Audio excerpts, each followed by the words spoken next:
Assalamualaikum warahmatullahi wabarakatuh. Alhamdulillahirrahmanirrahim. Puji syukur kita panjatkan ke Allah Subhanahu wa Ta'ala, berkat rahmat dan karunia kita bisa bertemu kembali untuk melaksanakan kajian kemuslimahan untuk Ramadan di minggu ketiga, yang insya Allah tema kita untuk minggu ini adalah pendidikan akidah yang akan disampaikan oleh Ustazah Hajah Irena Handono, dan salat serta salam tak lupa kita haturkan kepada Nabi kita Muhammad SAW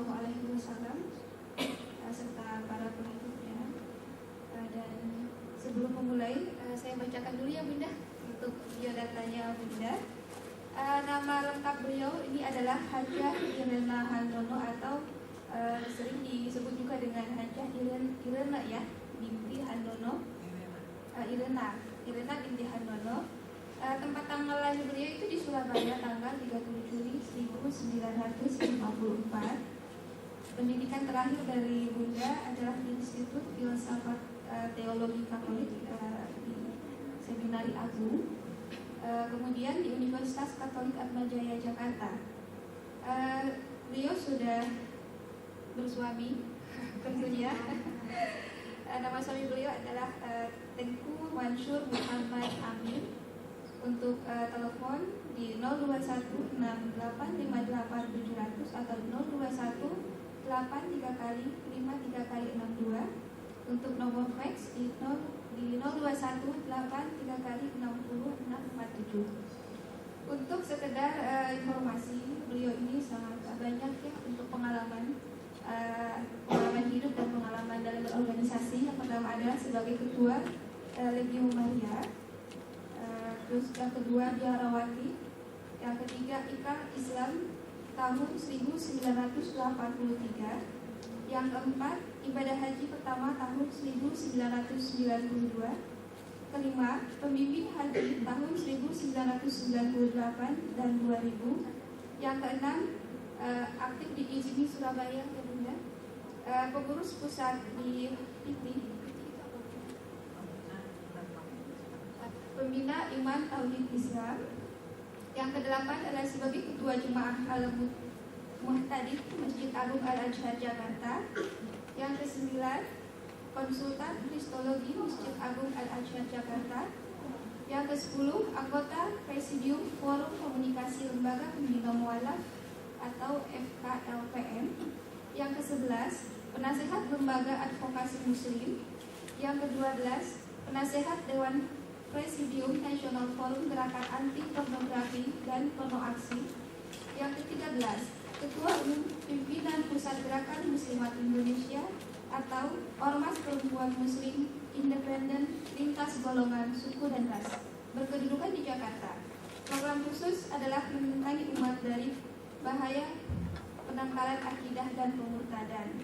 Yang ke-14 sebagai pengurus Al-Majlis Al-A'lami Lil Alimat Al-Muslimat Indonesia, Majelis Ilmuwan Muslim Sedunia Cabang Indonesia. Yang ke-15 adalah sebagai pendiri Irena Center, lembaga kajian perbandingan agama dan pembinaan mualaf. Yang ke-16 penasihat muslimah peduli umat, forum yang terdiri dari 49 ormas muslimah. Itu sekedar pengalaman singkat ya tentang pengalaman organisasi dari Bunda Irena. Dan selanjutnya kita bisa langsung mulai ya Bunda untuk tema pembentangan akidah kita untuk saat ini. Dan saya persilakan untuk Bunda.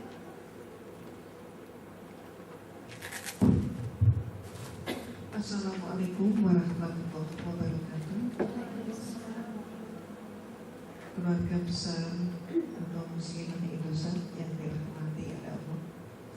Alhamdulillah atas perkenan Allah SWT, siang ini kita dapat berjumpa dalam keadaan sehat walafiat tanpa kurang suatu apapun, dan teristimewa perjumpaan kita ini dalam keadaan menunaikan ibadah puasa. Karenanya marilah kita ungkapkan puji dan syukur kita kehadirat Allah atas semua limpahan rahmat, hidayah serta nikmat-nikmatnya. Alhamdulillah wa syukrulillah wa la hawla wa la quwata illa billah.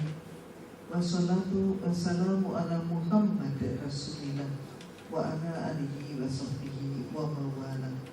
Segala puji dan syukur marilah semata-mata kita panjatkan kehadirat Allah yang tak berkenan mengatur hidup kita, yang karena rahmatnya semata alhamdulillah kaji kita di siang hari ini dapat berlangsung dengan baik. Dan tidak lupa setiap saat senantiasa kita haturkan salam dan salawat kepada junjungan kita Nabi Muhammad Sallallahu Alaihi Wasallam beserta seluruh keluarganya. Semoga rahmat Allah dan barokahnya senantiasa menyertai seluruh umatnya kapanpun dan dimanapun, dan teristimewa kepada kita semua yang hadir bersama di siang hari ini. Ibu-ibu yang dirahmati oleh Allah, alhamdulillah saat ini kita sudah masuk di dalam pertengahan menjelang akhir bulan suci Ramadan, tidak terasa.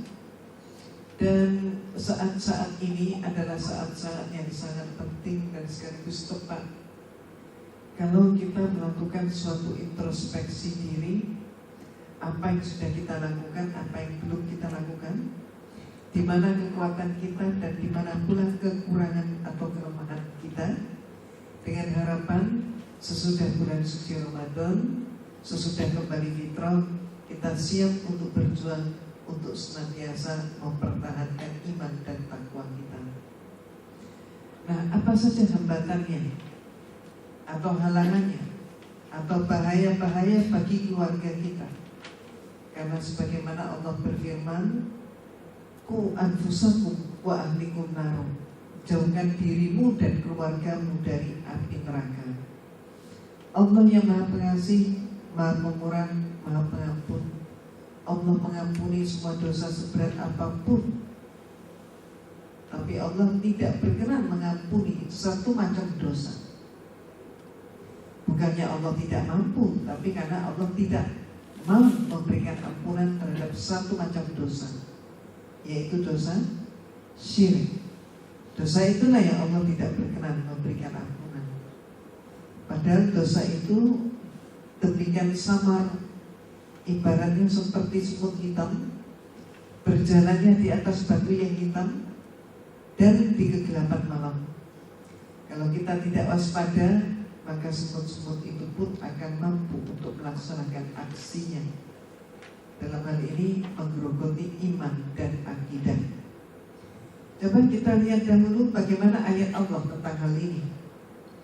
Kita bisa saksikan bersama di dalam surat Al-Fatihah, surat Al-Baqarah ayat 120. Kita rupanya salah ya, saya salah ambil kursi nanti. Ayo kita bertukar aja.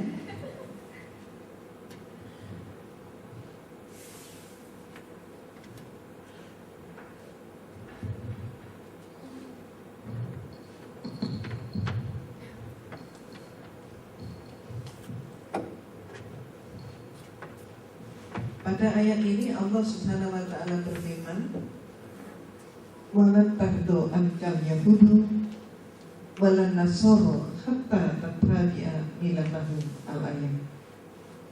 Yang terjemahnya, orang-orang Yahudi dan Nasrani tidak akan senang kepada kamu hingga kamu mengikuti milah mereka.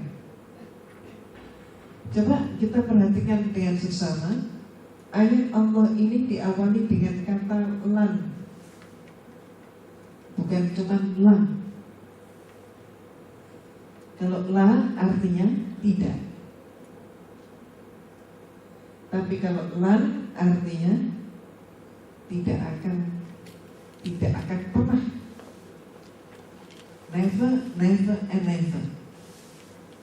Sehingga ayat Allah terjemahnya maksudnya, orang-orang Yahudi dan Nasrani tidak akan pernah senang kepada kamu hingga kamu mengikuti milah mereka. Atau dengan pemahaman, orang-orang Yahudi dan Nasrani tidak akan pernah berhenti berupaya agar supaya kamu yang Islam ikut dalam milah mereka. Apa yang dimaksudkan dengan milah? agama, budaya, dan pola pikir. 3 alat inilah yang akan dipakai untuk mengikis iman dan akidah sampai bahkan akhir zaman. Inilah maksudnya lan, tidak akan pernah berhenti sampai mereka akhir zaman tetap melakukan perbuatan itu. Nah sekarang kita coba telaah milah, agama, budaya, dan pola pikir. Itu alat mereka.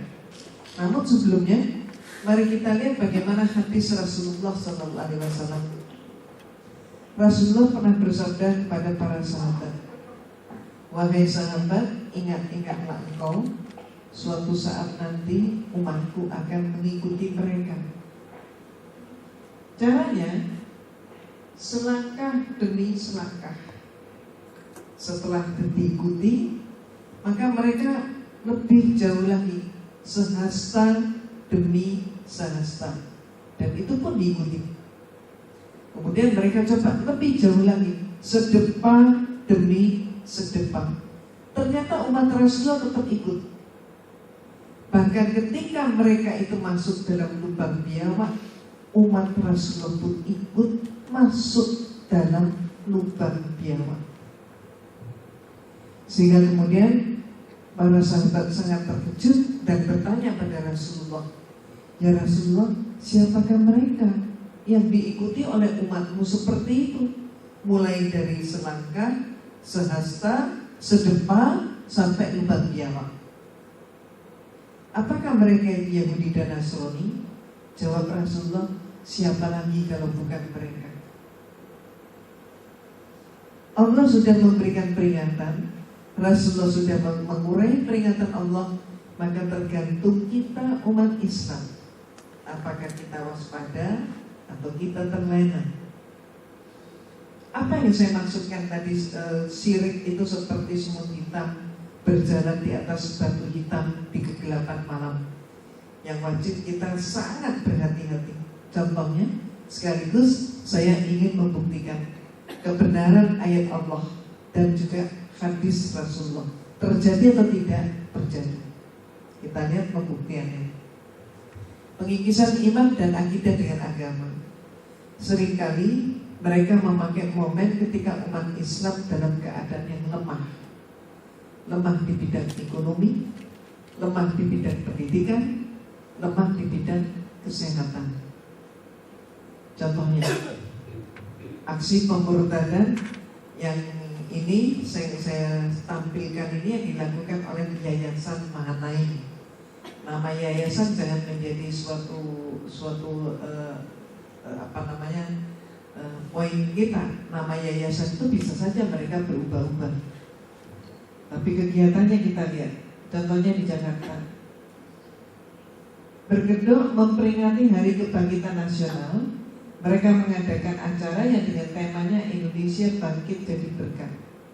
Pesertanya mereka merekrut kurang lebih 2.000 orang dari kalangan kaum ibu dan anak-anak dari penjuru Jabodetabek yang diangkut gratis dengan fasilitas bus mereka, bus AC. Begitu masuk dapat kotaan makanan dan minuman, dibawa ke Monas. Banyak sekali ibu-ibu dan anak-anak yang beranggapan, ini piknik gratis ke Monas.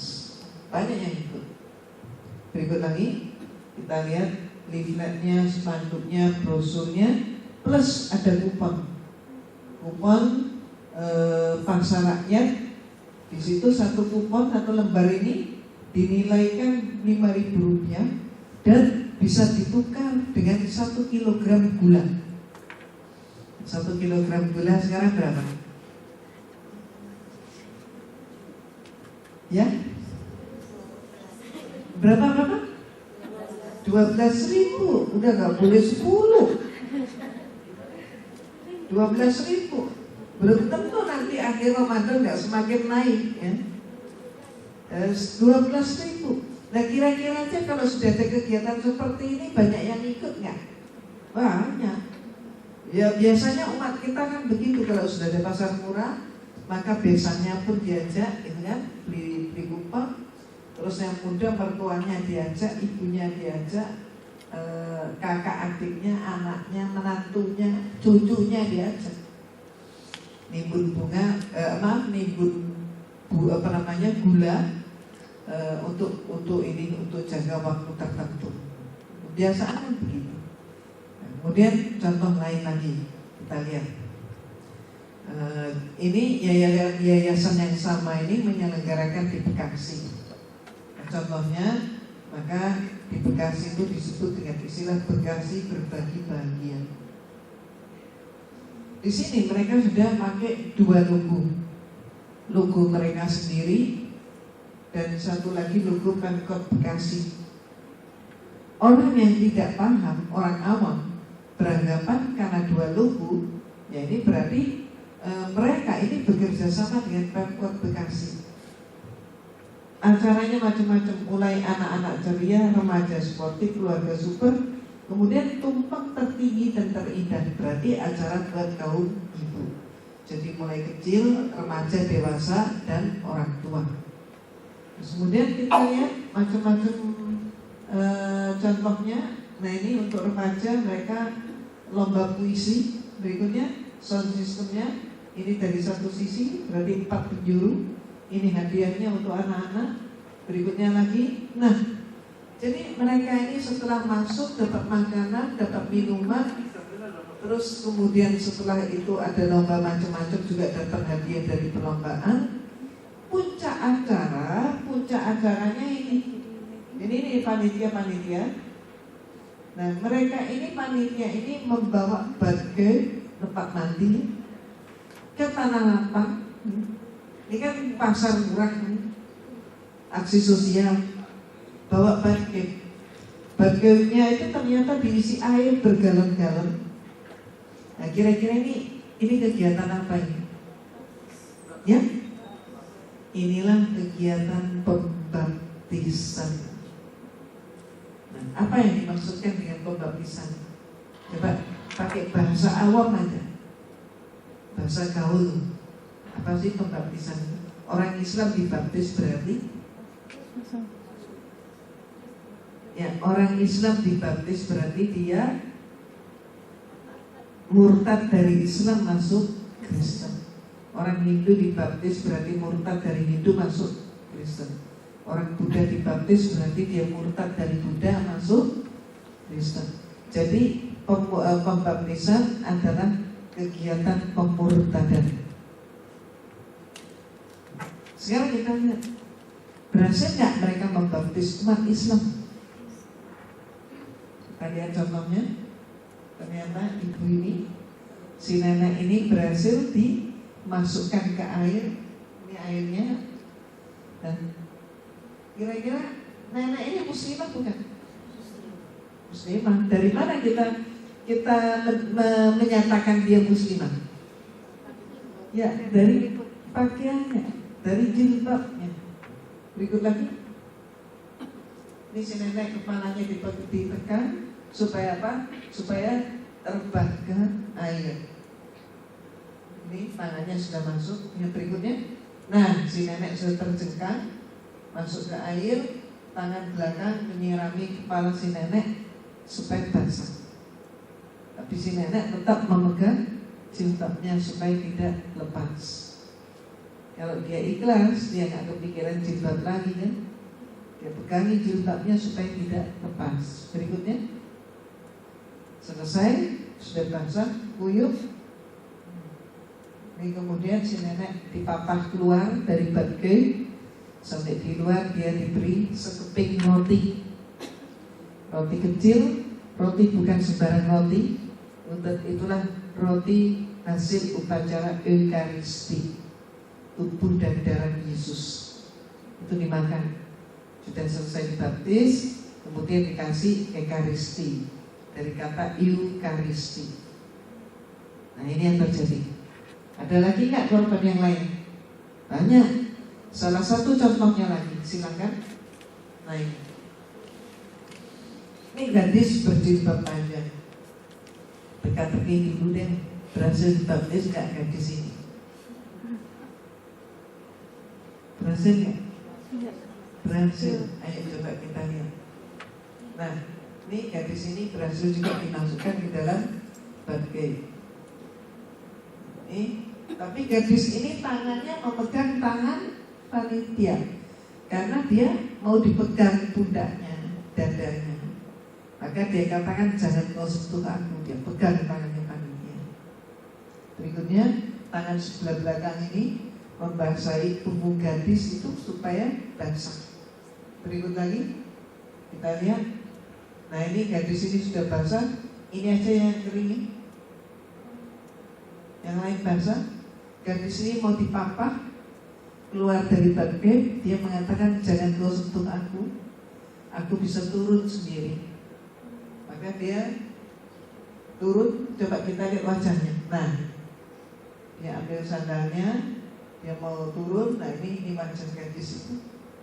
Coba kira-kira dari wajahnya, gadis ini bahagia, sudah dibaptis, ikhlas, atau wajahnya orang yang bingung ya, dia nggak ngerti what is going on. Kira-kira wajah apa ini? Ya bingung, bukannya ikhlas. Lalu kemudian apa yang terjadi? Si gadis ini sudah turun ke bawah. Berikutnya lagi, semua mereka berhasil dibaptis, dikasih uang. Ini uangnya, panitia kasih uang. Jadi mereka pulang itu bawa sembako, ya sudah ada makan nasi kotaan, terus dapat hadiah, terus kemudian yang dibaptis juga dapat uang. Inilah cara mereka menggunakan kesempatan di dalam kesempitan. Sementara mereka tahu persis kelemahan kita, bahwa umat Islam di tanah air kita ini, mohon maaf, kalau sudah dalam keadaan ekonomi yang mendesak atau dalam kesempitan kesehatan atau pendidikan, maka apapun diserahkan. Ini contohnya. Nah, bagaimana berikutnya tentang milah? Tadi kan ada 3. Yang pertama agama, contohnya. Yang kedua budaya. Yang ketiga pola pikir. Bagaimana mengikis iman dan akidah dengan budaya? Kita lihat saja budaya yang ada di tanah air kita sekarang.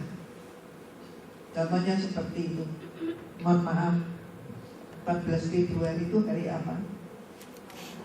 Valentine. Hari Valentine. Ada yang bilang Valentine Day, ada yang bilang hari kasih sayang. Ini saya keliling ceramah setanah air, plus saya ceramah keliling di 13 negara bagian, di Amerika dan di Kanada. 43 hari saya di sana. Semuanya ketika saya tanya di tiap negara bagian 14 Februari hari apa, jawabannya sama dengan jawaban di sini. Jarang sekali saya menemukan jawabnya bahwa 14 Februari adalah hari Selasa. Jarang. Tapi jawabannya 14 Februari adalah hari Valentine. Umumnya begitu, seluruh tanah air juga begitu. Inilah saya ingin menunjukkan bahwa saat ini sedang gencar-gencarnya di dunia ini terjadi pencitraan. Kita ini nggak ikut punya hari itu. Yang kita miliki bahwa Islam itu rahmatan lil alamin. Valentine itu punya mereka, tapi ketika kita ditanya 14 Februari hari apa, bahwa sadar kita langsung menjawab 14 Februari adalah hari Valentine. Inilah hebatnya pencitraan. Sekarang pun demikian pula, Islam yang rahmatan lil alamin itu dicitrakan sebagai teroris. Contoh. Nah ini budaya, contohnya Valentine. Tapi mohon maaf, Valentine itu apa dan sebagainya sekilas saja. Yang mereka gembar-gemborkan demikian indah hari kasih sayang, ternyata isinya adalah maksiat berkemas kasih sayang. bukan hari kasih sayang, tapi maksiat berkemas kasih sayang. Kenapa saya katakan seperti itu? Coba ditunjukkan sekilas saja. Misalnya dari dampak sosial, perubahan sikap. Valentine, kalau yang namanya Valentine adalah ciuman bibir, itu minimalnya. Mengajarkan itu. Kemudian inilah dampak sosialnya.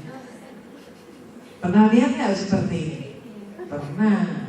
Ini pakai jilbab begini, apalagi nggak jilbaban. Berikut lagi. Berikut lagi. Berikut lagi. Ini siang hari loh, ini di jalan. Ini lihat aja, tidak ada lampunya ini, berarti siang kan? Di mana? Iya persis. Ini bukan film, ini dokumentasi. Tidak ada bintang film di style begini. Ini real budaya itu mampu merubah suatu peradaban. Ya ini buktinya. Oke, sekarang coba pindahkan data bagaimana wartawan berbicara. Berbagai pers menyatakan tentang hari tersebut. Apa kata mereka? Kita lihat contohnya ini. Lewatkan malam Valentine di Hotel Kenjeran cuma 27,5 sampai 75.000 rupiah. Oh. Berikut lagi. Penjualan kondom meningkat jelang Valentine. Mana? Medan. Tapi nggak usah khawatir, itu bukan Medan saja. Pontianak itu contohnya menjelang Valentine itu stok kondom di seluruh apotek kota Pontianak itu habis. Dan juga hunian hotel seluruhnya penuh. Berikut lagi. Ya.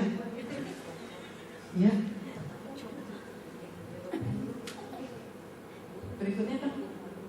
Nah, perayaan Valentine pesta kebo dibubarkan. Berikutnya. Pasangan PNS digerebek saat masuk di hari Valentine. Berikutnya lagi.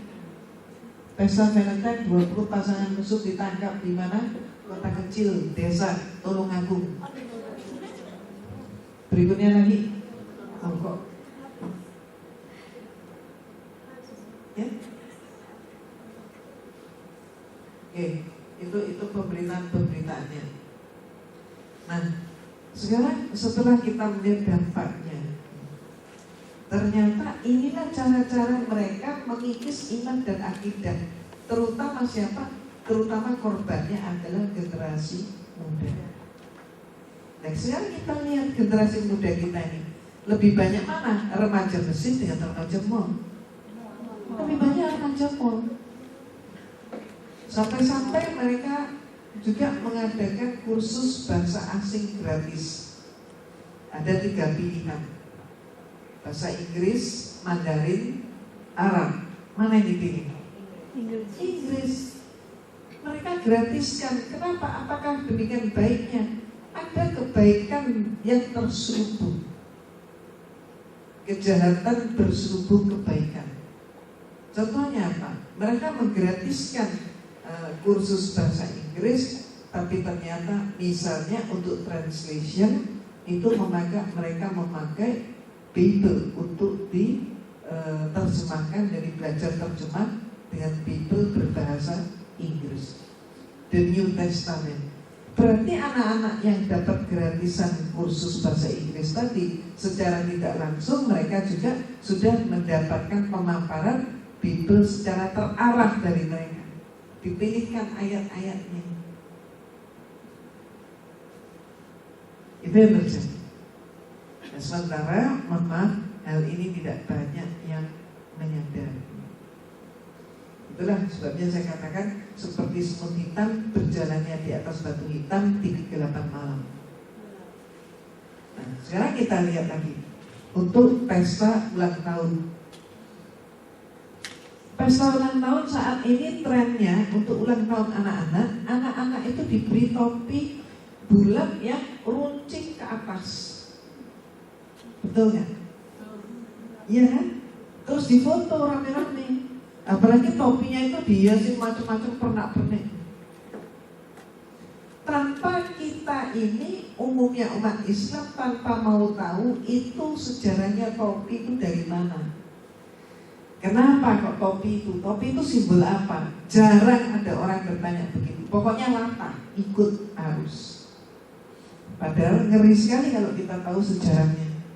Topinya yang topi begini, betul kan?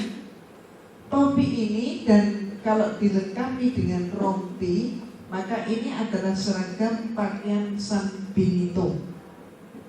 Pakaian San Benito yaitu pakaian untuk memudahkan membedakan mana yang murtad, mana yang belum. Jadi artinya orang yang murtad dari Islam ditandai dengan pakai topi dan pakai rompi. Sementara orang-orang Islam, mohon maaf, yang melaksanakan pesta ulang tahun anaknya dengan topi itu, tidak mustahil setiap selesai sholat mereka berdoa, ya Allah jadikanlah anakku anak yang soleh atau anak solihah. Tapi kemudian dikasih topi seperti ini. Ini contohnya. Padahal topi ini simbolnya orang murtad. Berikut lagi kita lihat kan. Nah ini kalau dari ini kan, maaf, kalau dari samping ini topinya. Bagaimana sejarahnya tentang topi ini, mau tahu? Jadi peristiwa ini munculnya di Andalusia. Jadi ketika kekuasaan Islam di Andalusia dijatuhkan, kemudian Ratu Isabella naik tahta, agendanya Ratu Isabella kalau dalam kehidupan kita di Indonesia adalah agenda 100 hari presiden terpilih kan gitu. Nah kalau di Andalusia itu agendanya Ratu Isabella, maka segera dia membantai Muslim Andalusia. Kemudian di antara Muslim Andalusia ini ada yang berhasil melarikan diri. Yang melarikan diri itu kemudian dikejar. Yang ketiga, orang Islam yang bersembunyi di rumah, di hutan, di rumah atau di hutan. Itulah yang mereka kemudian diteriakin oleh Serdatunya Isabella, disuruh keluar dari persembunyian. Keluarlah, kamu bisa hidup, kamu bebas kalau kamu masuk agamanya Ratu Isabella.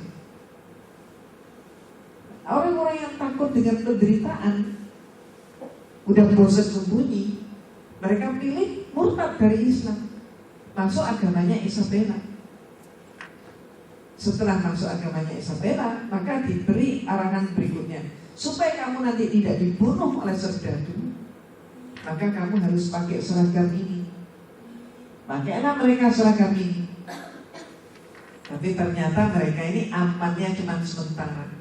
Setelah perburuan Muslim Andalusia yang melarikan diri, dibantai semua, orang-orang ini juga dibantai. Dibantainya bagaimana? Dibantainya mereka ini dibawa seret ke lembaga yang namanya Inkuisisi, kemudian dijatuhi hukuman mati, dibakar hidup-hidup di tengah lapang. Ini kata mereka adalah hukuman bagi orang yang murtad dari agamanya. Ini peristiwa-peristiwa ini tuh bukan dongeng. Ini saya menyampaikan sejarah. Dan peristiwa-peristiwa ini semua lengkap saya tulis di dalam buku saya. Kalau covernya ditunjukkan, yang berjudul Menyingkap Fitnah dan Teror. Lengkap semua di situ. Bahkan 1 minggu setelah saya menulis buku, 1 minggu setelah buku tersebut meluncur, Fitnah dan Teror, ternyata saya pun kena fitnah. Fitnah yang sangat besar. Ya, tidak lagi gosip, ya, tidak lagi ngerumpi, tapi fitnah di internet. Jadi seluruh dunia yang baca saat itu ikut tahu fitnahnya. Menyatakan bahwa ada orang yang melihat saya keluar dari gereja di Singapura pakai jubah biarawati berkalung salju. Tujuannya apa? Tujuannya menyatakan bahwa saya adalah penyusup. Maka tujuan berikutnya menyatakan darah saya halal bagi umat Islam. Nah, ini cara-cara mereka seperti itu. Nah, ini bukunya. Ada saya bawa juga. Nah, berikutnya lagi, itu contohnya, milah, agama, budaya, pola pikir. Bagaimana mengikis iman dan akidah dengan pola pikir? Selalu diawali dengan pemahaman bahwa semua agama sama. Coba saya ingin tanya dulu kepada ibu-ibu yang cantik-cantik ini, sama gak semua agama? Sama gak? Sama gak? Tidak sama. Jujur saja, kalau semua agama sama, saya tidak akan tinggalkan agama saya dahulu. Insya Allah semua di antara ibu-ibu yang hadir tahu bahwa saya seringkali disebut dengan istilah mantan kafir. Dan disebut dengan istilah mantan kafir, saya katakan alhamdulillah. Sebab apa? Kafirnya itu mantan. Mantan kafir adalah orang yang mendapatkan hidayah Allah. Tapi kalau disebut mantan santri atau mantan Islam, na'udzubillah, karena yang bersangkutan bukan mendapatkan hidayah Allah, tapi sebaliknya mendapatkan laknat Allah. Tidak sama semua agama. Kalau sama, saya tidak akan tinggalkan agama saya dahulu. Karena risiko meninggalkan agama saya dahulu itu cukup berat. Kalau sama, untuk apa saya tinggalkan? Ternyata agama yang mendapatkan ridha Allah hanya Islam. Dan itu bisa kita buktikan. Agama yang sempurna hanya Islam. Itu bisa kita buktikan. Allah menurunkan beberapa kitab kepada umat terdahulu sebelum kitab suci Al-Quran. Kitab Taurat, Nabi Musa. Kemudian kitab Zabur, Nabi Daud. Kemudian kitab Injil kepada Nabi Isa. Barulah kemudian kitab suci Al-Quran kepada Rasulullah Sallallahu Alaihi Wasallam. Mengapa Allah sudah menurunkan kitab Taurat kok masih turun beberapa kitab yang lain? Kenapa Allah tidak langsung saja? Allah itu maha tahu, maha sempurna. Kenapa nggak langsung aja? Inilah bukti keingkaran Bani Israel. Mereka selalu mengubah-ubah kitab Allah. Ayat-ayat Allah diubah, ditambah, dikurangi. Itu terjadi sejak periode Taurat. Bahkan kitab Taurat pun dibakar oleh mereka, dimusnahkan, sehingga ditulis ulang berdasarkan memori orang yang mendengar saat itu tentang Taurat. Mereka pun gak puas, mereka tulis lampiran-lampirannya. Setelah itu malah yang dipakai adalah justru yang lampiran itu yang namanya Talmud itu. Kemudian Allah menurunkan kitab berikutnya, Zabur. Ketika Nabi Daud masih ada, mereka taat. Tapi sepeninggal Nabi Daud, ingkar lagi. Bahkan nabi-nabi Allah pun dibunuh, termasuk Nabi Yahya dan Nabi Zakaria. Maka turun kitab berikutnya, yaitu kitab Injil. Ketika ada Nabi Isa, mereka taat pada Nabi Isa. Nabi Isa mengajarkan mereka untuk apa? Untuk sholat dan untuk zakat. Tidak pernah Nabi Isa mendirikan gereja. Tidak pernah Nabi Isa membaptis. Tapi sepeninggal Nabi Isa, apa yang terjadi? Tahun 325 Masehi, justru dalam konsili Nicea mereka melantik Nabi Isa menjadi seorang Tuhan. Fatal sekali. Inilah sebab turunnya beberapa kitab. Maka kemudian Allah menurunkan kitab suci Al-Quran sebagai Al-Furqan, kitab yang membedakan mana yang hak dan mana yang batil. Itu ringkasannya. Itu semua ada di dalam visi saya yang berjudul Rahmatan lil Alamin. Jelaskan. Nah, berikutnya, mereka tidak segan-segan setelah menyatakan semua agama sama, tapi kemudian mereka melakukan suatu pengaruh lewat pencitraan, bahkan juga melakukan suatu upaya yang disebut dengan istilah karakter assassination, pembunuhan karakter. Siapa yang dibunuh karakternya? Dari semua tokoh dunia, bahkan yang paling banyak mengalami fitnah sampai dengan hari ini adalah Rasulullah Sallallahu Alaihi Wasallam. Itu yang paling banyak difitnah. Jadi kemudian mereka pun tidak ragu-ragu untuk melakukan fitnah terhadap kitab suci Al-Quran, bahkan melakukan fitnah terhadap Allah Subhanahu wa Ta'ala. Itu yang mereka lakukan. Contoh-contoh fitnahnya seperti apa? Kita lihat. Silakan ditampilkan.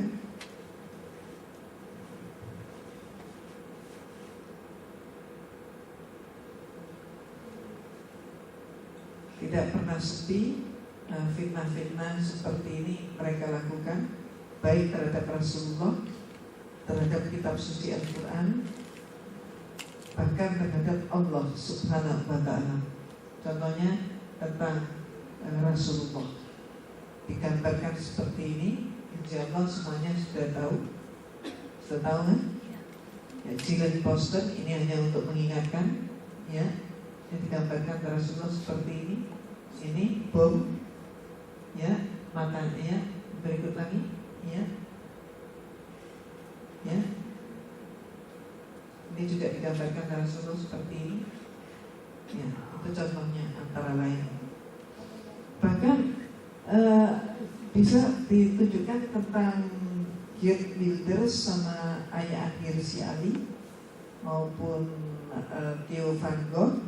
Jadi ada 3 orang yang saya tulis juga di buku yang berjudul Menyikap Fitnah dan Teror. Geert Wilders ini membuat film yang namanya film fitnah. Film itu demikian jahatnya, dan ini adalah upaya dia yang kedua. Geert Wilders ini, fitnah yang pertama itu dia lakukan dengan menyatakan bahwa Rasulullah SAW itu adalah seorang pedofil. Ketika dia melakukan fitnah tersebut, orang Islam diam aja, tidak ada yang membela nabinya.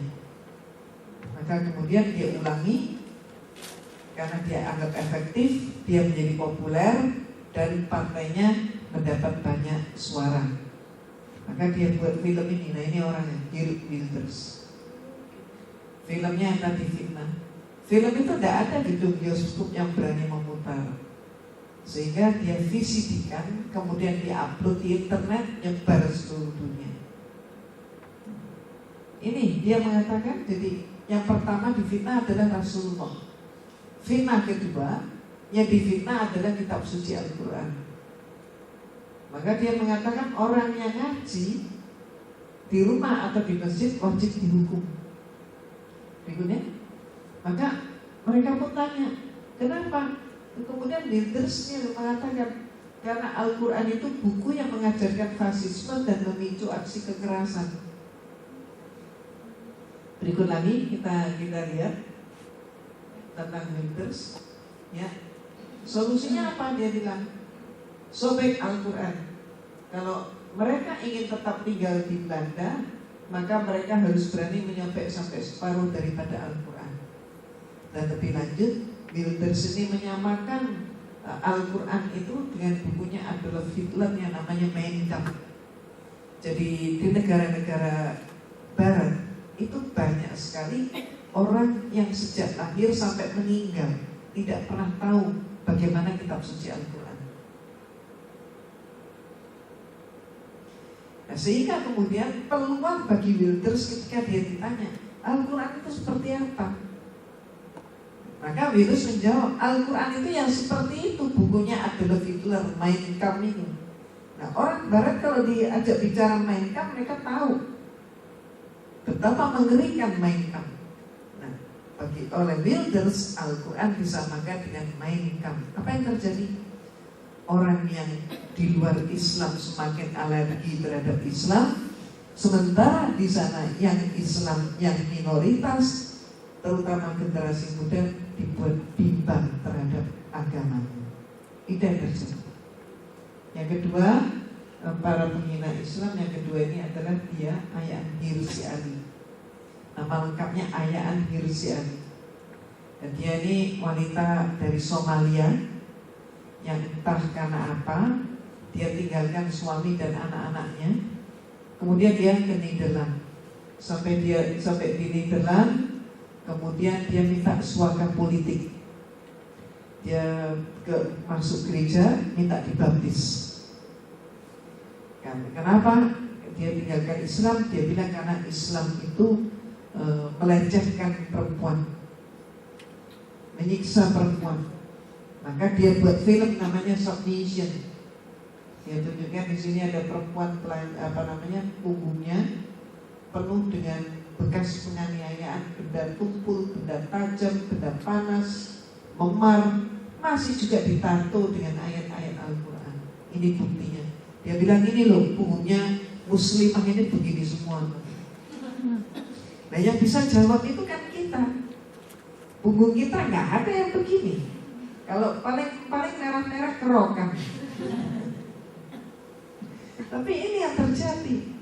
Dan mereka orang Barat kan nggak banyak tahu tentang Islam, diberitahu seperti ini, maka ya semakin menjadi-jadi fitnah itu. Seringkali juga orang di Barat itu kalau berpikir tentang Islam, orang di Barat itu berpikir Islam itu pasti Arab. Kalau sudah berbicara tentang Islam, malah dalam pemikiran mereka Islam itu yang pakai jubah hitam-hitam, pakai cadar, nah itu Islam, muslimah. Jadi ketika kemudian saya datang ke sana dan saya pakai pakaian seperti ini, ya batik seperti ini, ya dengan beginilah cara saya berpakaian. Dan kemudian saya di sela-sela pengajian, jadi ketika istirahat sama ibu-ibu berkeliling begitu melihat keindahan alam dan sebagainya, mereka umumnya tercengang melihat ternyata kok lain gitu. Kok lain, sampai di antara mereka ada yang nyeletuk mengatakan, ya kamu Islam, tapi kamu beda dengan mereka. Itu ucapan. Jadi melihat muslimah kita yang begini, yang dari Indonesia, dia bilang, ya kamu Islam, tapi kamu beda dengan mereka. Karena pikiran mereka Islam itu pasti Arab. Islam itu pasti kalau pakai baju yang longgar-longgar, jubah, pakai cadar, itu pikiran mereka. Sementara wanita-wanita dari Arab itu justru memang menjaga jarak, tidak mau berkomunikasi. Ya kalau sudah pakai cadar, walaupun dia tersenyum, walaupun dia tertawa pun siapa yang lihat, gitu kan? Itu contohnya.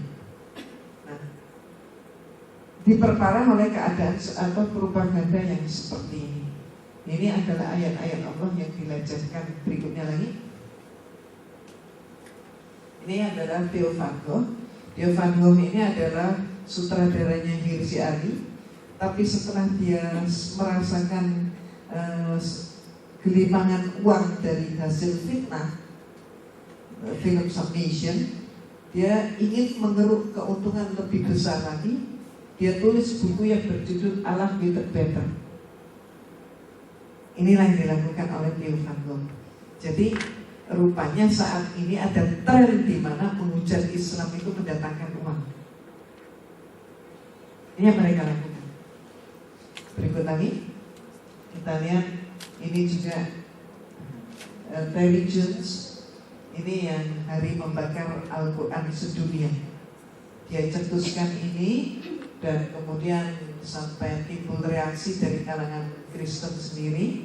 Dia tidak lakukan, tapi anak buahnya dua orang ini, Danny Allen dan Bob Wood. Nah ini mereka yang melakukan pembakaran Al-Quran. Ini Al-Quran yang dibakar, itu dilakukan oleh mereka. Nah, macam-macam yang mereka lakukan, termasuk di dalam fitnah-fitnah yang dilakukan terhadap umat Islam ini yang paling gencar ada yang kita ketahui tokoh sekarang ini. Jadi kalau perang salib itu pencetusnya adalah Paus Urbanus kedua, maka ternyata perang salib itu tidak berhenti tapi tetap berlangsung sampai dengan hari ini, dan pelanjutnya di yang demikian gencar pada masa ini dimulai oleh seorang yang insya Allah ibu kenal, minimal kenal namanya, mantan Presiden Amerika. Nah ini kalau ini Urbanus kedua, dialah yang pertama kali mengobarkan perang salib. Dengan semuanya adalah Deus Levo. Deus Levo bahasa Latin Romawi. Inilah perintah Tuhan. Perintah Tuhan ternyata apa? Membunuh.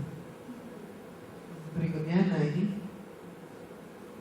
begitulah kehendak Tuhan, atau bahasa awam perintah Tuhan. Mereka berangkat, mereka bunuh. George W. Bush dia pun menyatakan Tuhan yang memerintah saya untuk menyerang Irak dan Afghanistan. Malah dalam pidatonya dia menyatakan bahwa this crusade, this war on terrorism is going to take a while. Itu sebagai satu contoh. Coba pakai mic.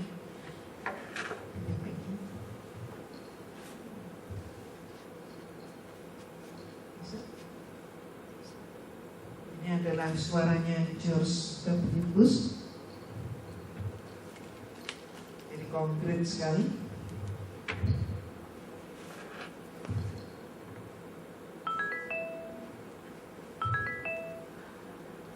And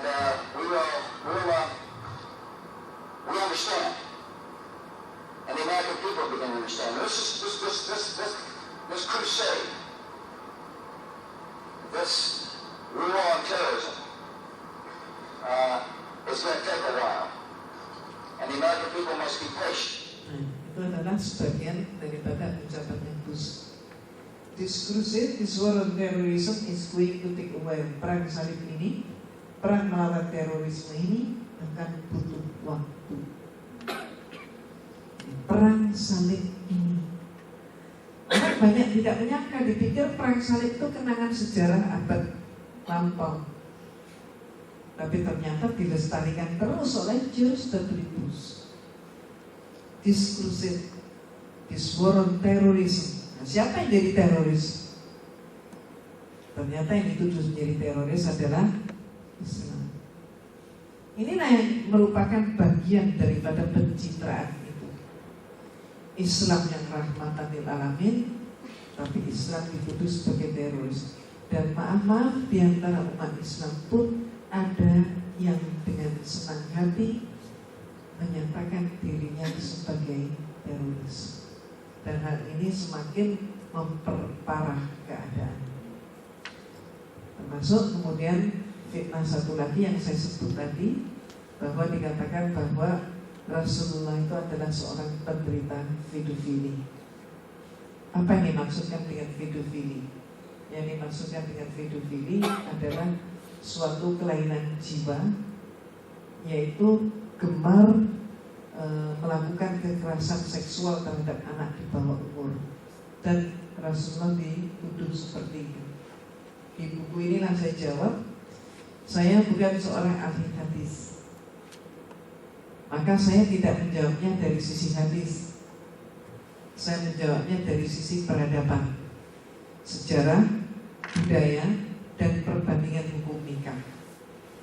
Maka disitulah saya menjelaskan definisi pedofili. Kemudian melihat pada sosok Rasulullah, kepribadian Rasulullah. Ternyata tidak ada satu ciri pedofili pada kepribadian Rasulullah.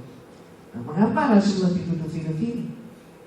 Itu saya telusuri terus. Ternyata gara-gara menikahi Ummul Mukminin Siti Aisyah radhiyallahu anha. Bagaimana dengan nikah pada masa Rasulullah? Ternyata merupakan suatu yang wajar. Nah kemudian bagaimana dengan pernikahan di kalangan mereka sendiri, kaum Kristiani, bahkan petinggi-petingginya, bahkan kalangan bangsawan dan raja. Ternyata banyak sekali mereka melakukan bahkan pernikahan balita.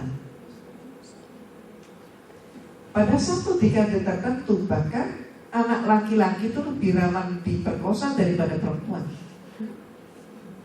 Dan pemerkosaan yang termasuk adalah pimpinan biara. Itu ada semua.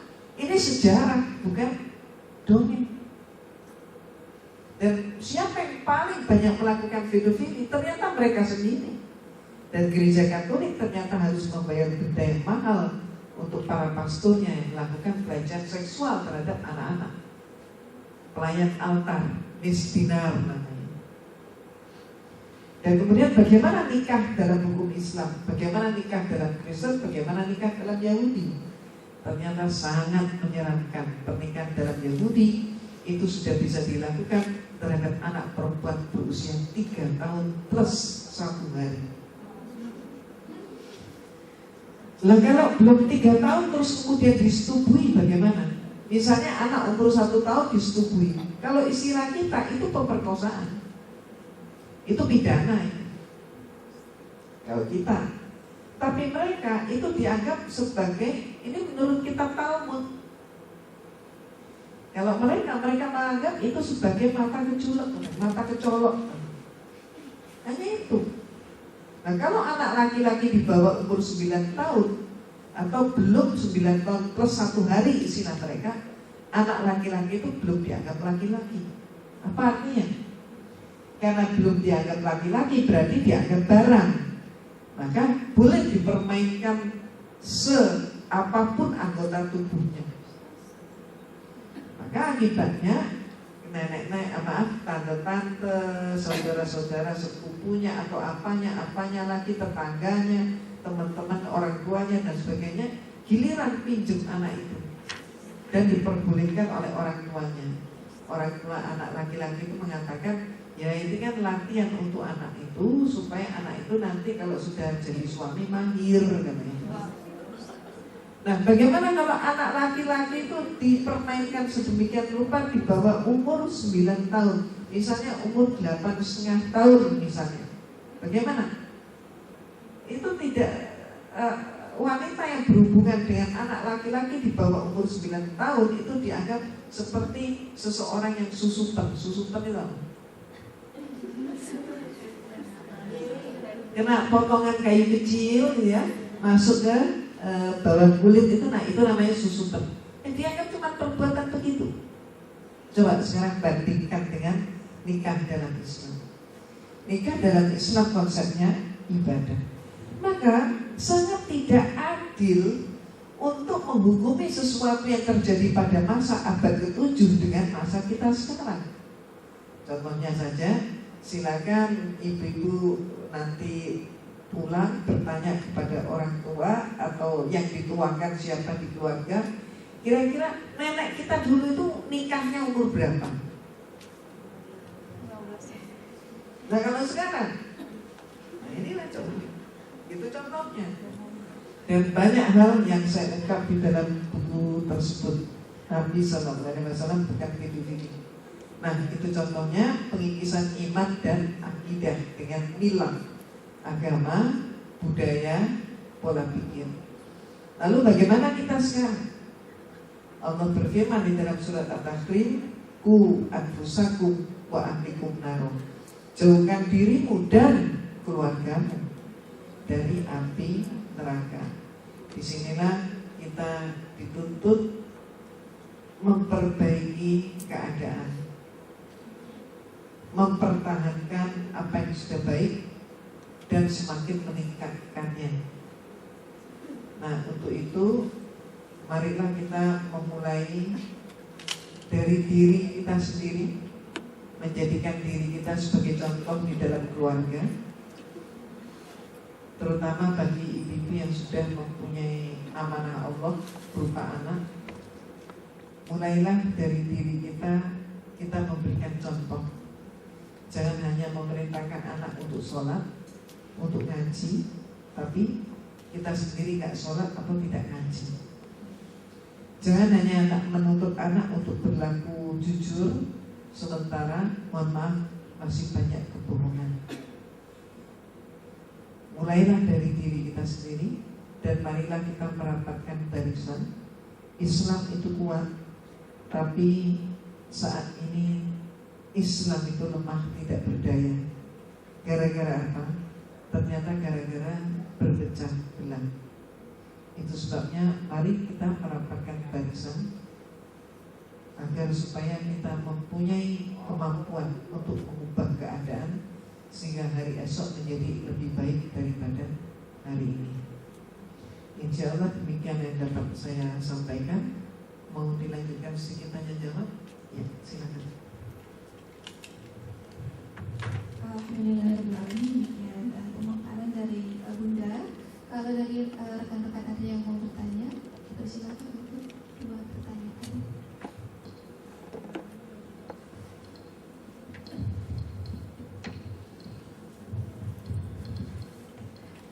Maju ke depan aja. Assalamualaikum warahmatullahi wabarakatuh. Saya punya pertanyaan tadi yang tentang pemurtadan di Bekasi ya. Itu kan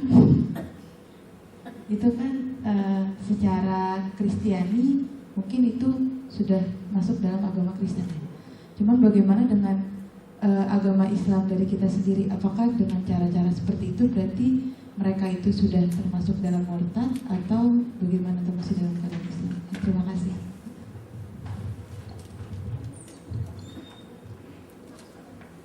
Ya, kita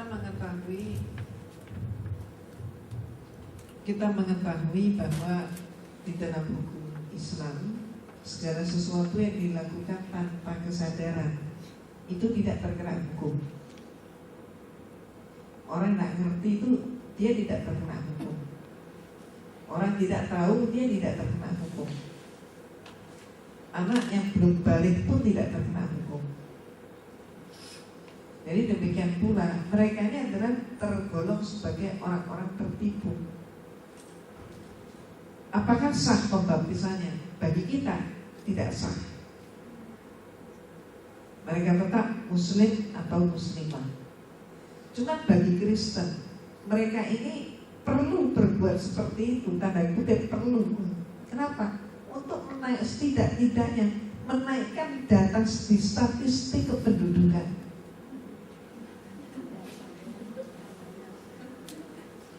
Kenapa? Ini erat sekali nanti hubungannya dengan partai politik.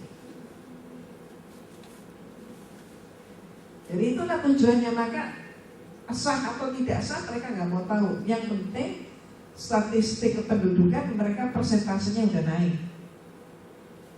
Berarti bargaining politik akan lebih kuat mereka daripada kalau mereka tetap sebagai minoritas. Itulah sebabnya mohon maaf banyak sekali mereka melakukan penyusupan masuk ke partai-partai nasionalis. Jadi jangan disangka kalau misalnya nanti mereka itu partai Kristennya itu tetap sedikit mereka pilih partai Kristen. Enggak. Pada detik-detik terakhir pada maka para pemerintah mereka, pendeta ataupun pastor itu yang sudah merundingkan dengan seksama, seluruh Indonesia akan pilih partai A misalnya begitu. Itu sudah ada bargainingnya lebih dulu. Jadi mereka buat partai. Tapi apakah mereka pasti pilih partai itu nanti dulu? Mereka hitung dulu, mereka kalkulasi. Itulah cermatnya mereka. Mereka pandai memainkan strategi. Tapi sayangnya, ya bukan sayangnya ya, memang mereka begitu kok, mereka licik. Yang sayangnya itu justru kita. Kita ini jumlahnya besar, tapi kita mohon maaf, kita seringkali tidak cermat. Itu kelemahan kita. Ya, ada lagi?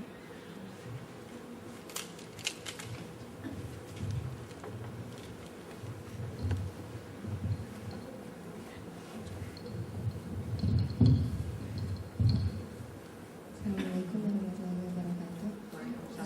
Ibu, saya nggak tahu ini apakah pertanyaan, cuma ini sebenarnya saya pernah mengunjungi suatu situs di mana situs itu menceritakan kalau di suatu gereja, entah saya lupa, itu saya baca 3 tahun yang lalu, seorang biarawati dia diwajibkan untuk melayani pasturnya gitu.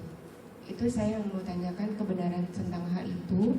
Dan yang kedua, saya pernah melihat video ibu di YouTube yang mengenai masalah ibu menguraikan sejarah ibu sampai hidayah ke ibu. Kalau bisa dijelaskan sedikit seperti itu.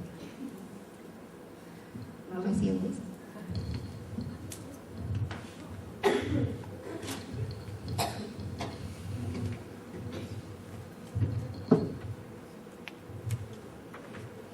Ya, jadi macam-macam pemberitaannya di situs yang sudah jelas terungkap itu adalah bahwa tentang pedofili ya, itu yang banyak dilakukan oleh mereka.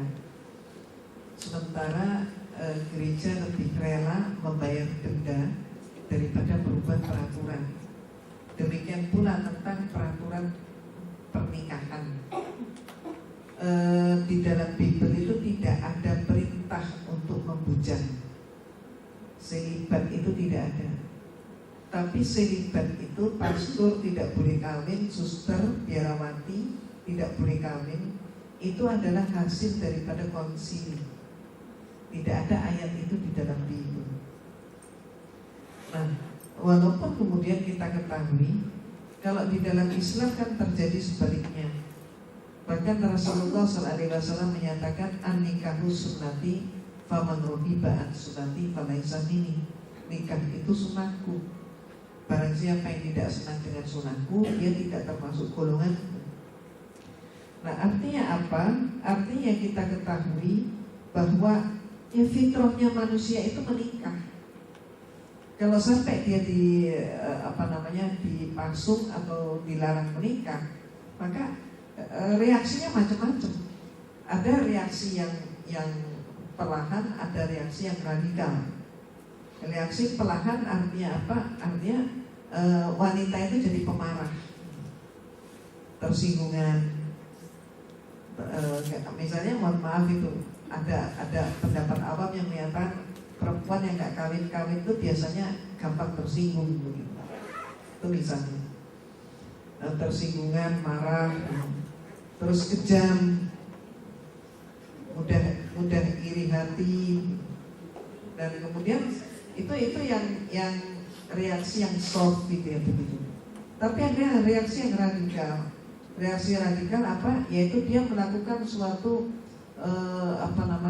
pemenuhan kebutuhan secara tidak sah, tidak benar. Yaitu misalnya berhubungan perempuan dengan perempuan, lesbi. Terus ada juga yang melakukan hubungan dengan lawan jenisnya. Apakah itu dengan pastor, ya?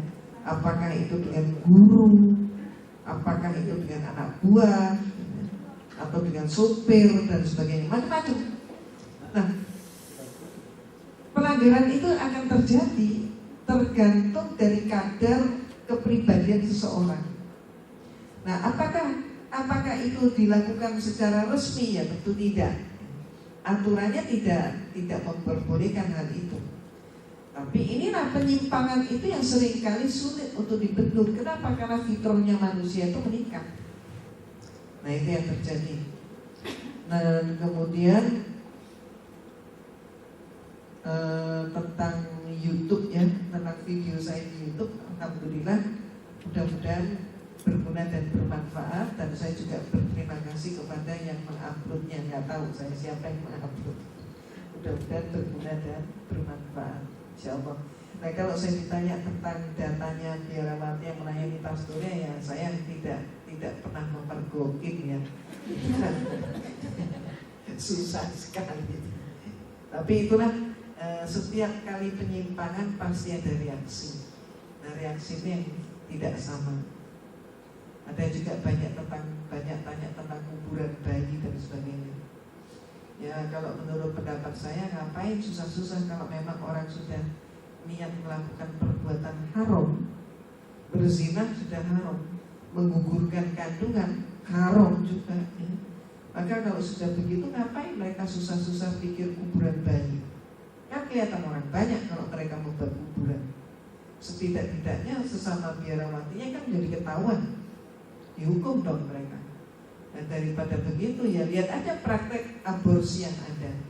Dokter-dokter atau bidan yang melakukan aborsi, cara membuang janin itu sangat sederhana dan efektif menurut mereka gitu ya, padahal terlaknat menurut kita. Caranya bagaimana? Dimasukkan aja dalam septic tank. Ya cuma disiram aja di kloset. Ya itu orang kalau sudah berbuat haram itu begitu. Maka mohon maaf, ayat Allah pun mengatakan bahwa kalau orang yang sudah ingkar, kalau orang yang sudah ingkar dari Allah, maka orang itu akan, mohon maaf, akan lebih jelek daripada makhluk hidup yang melata. Itu. Jadi manusia itu kalau sudah tidak beriman, dia akan lebih jelek, lebih jahat lagi daripada makhluk hidup yang melata. Ya itulah yang terjadi.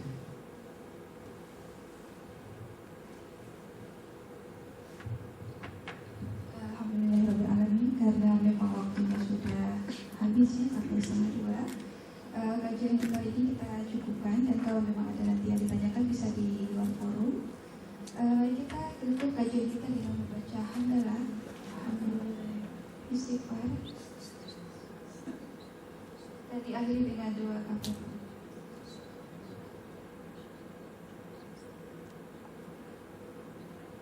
Wabillahi taufiq wal hidayah. Wassalamualaikum warahmatullahi wabarakatuh.